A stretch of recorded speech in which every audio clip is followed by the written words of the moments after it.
çfarë janë partitë politike? Partitë politike janë NGO, do të thënë që përfaqësohen politikisht, do të thënë, dhe ato janë themeluar do të thënë në gjykatë, regjistruesi shoqata, do të thënë pavarësisht se kanë statusin politik.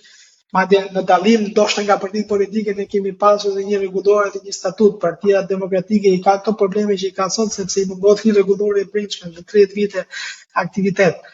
Edhe në dalje publike i shmangemi gjithmonë unit personit, për shumë, mos flasim gjithmonë unë, por flasim ne, sepse kjo lëvizje nuk do të ekzistonte ka, do të thënë, pa kontributin e antarëve, dhe kjo vlen për gjithë antarët, edhe për ata që na janë larguar, kanë pasur kontributin e tyre në zhvillimin dhe ngritjen e kësaj lëvizje. Kështu që në këto kontekst, kur unë përmenda se çfarë bëj unë, ka raste për shembull që mund të kem prioritete të tjera për një javë, 2 javë dhe mundet edhe për shumë për arsye kohore të mos bëj asgjë. Ndërkohë që në këtu jemi komplementarë me njëri tjetrin, atë zëvendësues dikush tjetër merr përgjegjësi apo si thon detyra nga fëmia. Patjetër që kjo në një situatë politike ose të vitin të rrem atje përgjegjësitë nuk mund t'i delegosh gjithmonë, por që në vetvete është mirë që njeriu të njohë edhe kapacitetet e tij.